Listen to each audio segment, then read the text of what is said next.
네, 개장 전에 꼭 필요한 정보를 모아보는 토마토 모닝 빅데이터 시간입니다. 어제 국내 증시는 강한 반등 움직임을 나타냈는데요. 이 안에서 외국인과 기관의 수급 살펴보면서 오늘장 힌트도 얻어보시죠. 먼저 코스피 시장부터 살펴보겠습니다.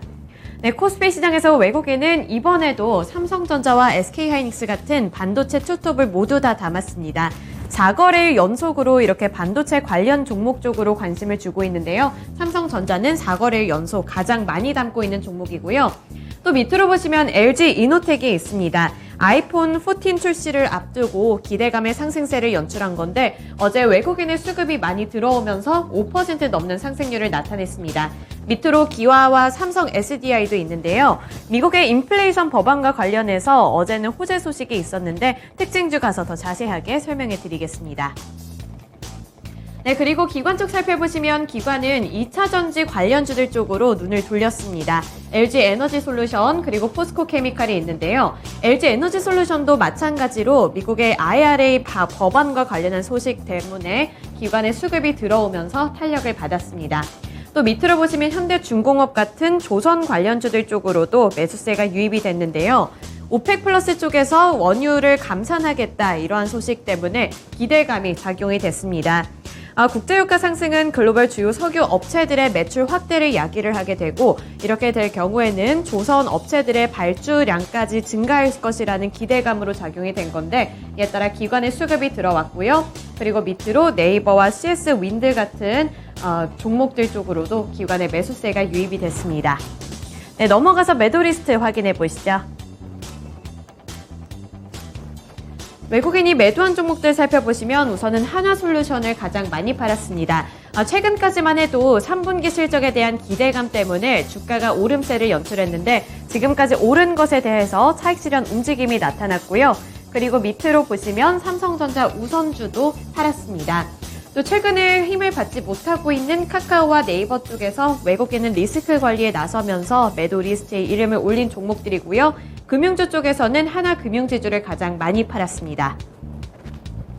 네, 그리고 기관 살펴보겠습니다. 기관은 외국인과 다르게 반도체 쪽에서 냉랭한 투자 심리가 나타났는데요. SK하이닉스, 삼성전자 모두 다 팔았습니다.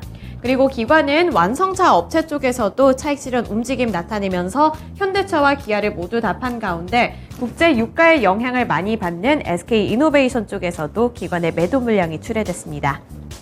네, 넘어가서 코스피 시장에서의 특징주 살펴보시죠. 첫 번째로 LG 이노텍입니다. 아이폰 14의 국내 출시를 앞두고 상승세를 연출했는데요. 최근에 아이폰 14가 중국 시장에서 부진하게 실적을 거둘 것이라는 우려감 때문에 LG 이노텍 쪽에서도 약세 흐름이 나타난 바 있는데 어제는 다시 주가가 회복세를 나타냈습니다. KB증권에서는 최근 불거졌던 아이폰 14의 수요 논란과 관련해서 전체 아이폰 14 수요의 65% 이상이 고가 모델인 아이폰 14 프로와 아이폰 14 프로 맥스에 집중돼 나타난 현상이라며 LG 이노텍 같은 한국 부품업체들은 고가 모델 생산 비중이 80% 이상으로 높기 때문에 수혜를 입는 데는 지장이 없을 것이라고 봤습니다. 이에 따라 앞으로의 실적이 늘어날 것이라는 기대감과 함께 LG 이노텍의 주가가 어제는 오름세를 연출했습니다. 네, 넘어가서 두 번째 특징들 살펴보시죠. 미국의 IRA 법안, 인플레이션 법안과 관련한 종목들이 어제는 대체적으로 좋은 흐름을 나타냈습니다. 바이든 대통령의 멘트 때문이었는데요. 바이든 대통령은 열린 마음으로 인플레이션 법안을 협의한다는 멘트를 우리나라에 보냈습니다. 친서를 보낸 건데 그 내용에는 한미 간 솔직하고 열린 마음으로 협의를 지속하겠다는 내용이 포함되어 있었습니다.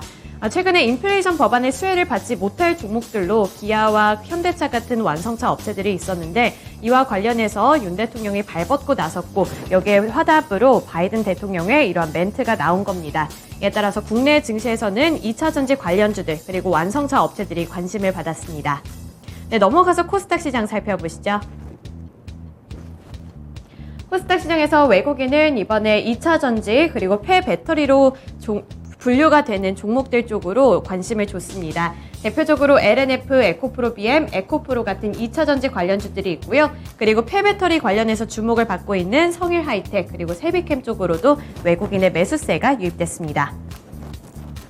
네, 그리고 기관도 마찬가지입니다. 기관 대체적으로 2차 전지 관련주 쪽으로 눈을 돌렸습니다. 에코프로비엠, LNF, 대주전자재료, 나노신소재까지 기관이 주워 담은 가운데 최근에 제약바이오 쪽에서는 셀트리온 헬스케어가 큰 관심을 받고 있는데 어제도 기관은 셀트리온 헬스케어를 담았습니다. 네, 넘어가서 매도 리스트 확인해 보시죠. 전 외국인은 알테오젠을 가장 많이 팔았습니다. 알테오젠 가장 많이 판 가운데 바이오 쪽에서 현대바이오가 있고요. 그리고 사료와 관련이 되어 있는 카나리아 바이오 쪽에서도 외국인의 매도 물량이 출회됐습니다. 그리고 엔터즈 쪽에서는 SM을 팔았고요. 한국정보통신 같은 경우에는 개별 호재 소식 때문에 주가 자체는 오름세를 연출을 했지만 외국인은 발을 빼내면서 수익을 챙겨갔습니다. 네, 그리고 기관 살펴보시면 기관 외국인과 마찬가지로 엔터즈 쪽에서는 SM을 팔았습니다. 그리고 밑으로 보시면 JYP 엔터테인먼트 쪽에서도 기관의 수급이 빠져나갔고요. 프롬바이오와 파라다이스, WCP 같은 종목들도 기관의 매도 물량이 출회되는 모습이 나타났는데요. 프롬바이오 같은 경우에는 최근에 탈모 관련 특허 소식을 내놓게 되면서 주가가 급등세를 연출을 했습니다.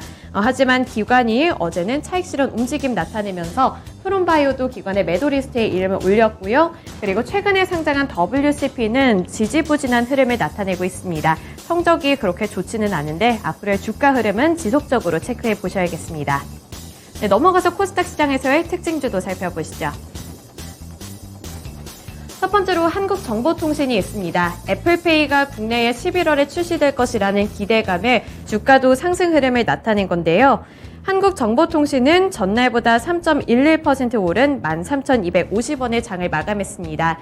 애플페이와 관련되어 있는 종목으로서 어제 장중에는 9% 이상 오르기도 했다는 점 체크해 보시면서 애플페이 관련주들 지속적인 흐름 살펴보셔야겠습니다.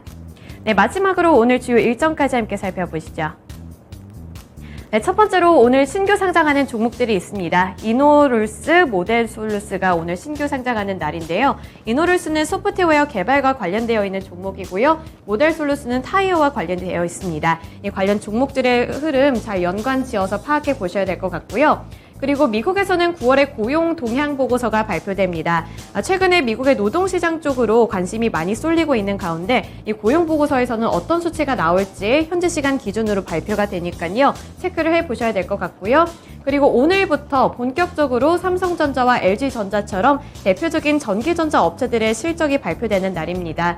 밑으로 애플 아이폰 14가 국내에 출시될 예정이고요. 엔터즈 쪽에서는 오늘 스트레이키즈가 컴백하는 소식이 있으니까요. 이런 여러 가지 이슈들 잘 체크해 보시면서 오늘도 성공 투자하시기를 기원하겠습니다. 지금까지 토마토 모닝 빅데이터 시간이었습니다.